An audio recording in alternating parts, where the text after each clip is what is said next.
কেউ কাছে এসেছিল, বলেছিল ভালোবাসি, খেলেছিল হৃদয়ের চমক বিদ্যুতের ঝলকানি।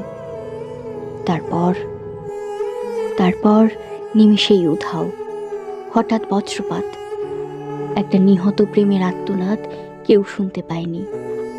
ভালোবেসে কেউ কখনো থেকে যায়নি। কেউ এসেছিল কাছে, ধরেছিল হাত বড্ড যত্ন করে। কারেন্টের শকের মতো কেঁপে উঠল শরীর। চৈতন্য ফিরে বুঝলাম, বিদায় নিতে এত আয়োজন, এত সমাবেশ, একটা সদ্য ফুলের ভেজা সমাধি।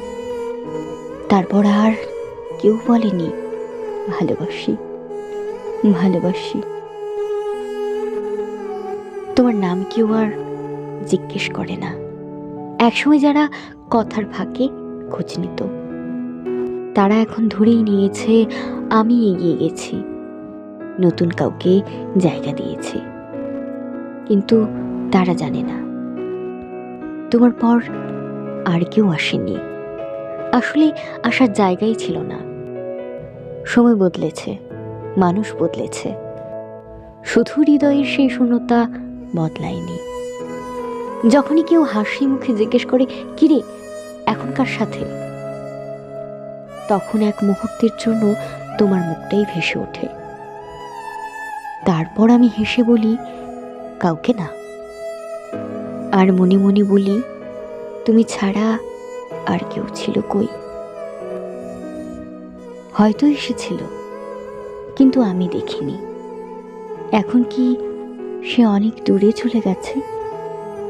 যাব যাব যাব, সব তো ঠিকই করা আছে। এখন কেবল বিদায় নেওয়া, সবার দিকেই চোখ। যাবার বেলা প্রণাম প্রণাম। কি নাম? আমার কোনো নাম তো নেই। দূরে সবাই জাল ফেলছে সমুদ্রে। শেষ হয়ে যাচ্ছি আমি, শেষ হয়ে যাচ্ছে আমার প্রেম। হাজার হাহাকার করলেও ফেরার কোনো পথ নেই খোলা আর।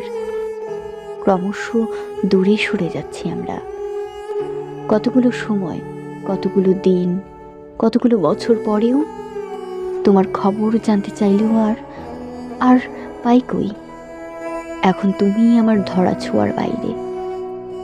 হতে পারে দেখা হয়ে গেল তোমার আমার 20 কিংবা 30 বছর পর। সেই দিন হয়তো অপেক্ষারাও ক্লান্ত হয়ে যাবে। অপেক্ষা করতে করতে হয়তো দেখা হবে। আমাদের এক অদৃশ্য দূরত্বের মাঝে দুজনের বসবাস। মানতে না চাইলেও মেনে নিতে হয়। তুমি আর আমার নও, আমার নও।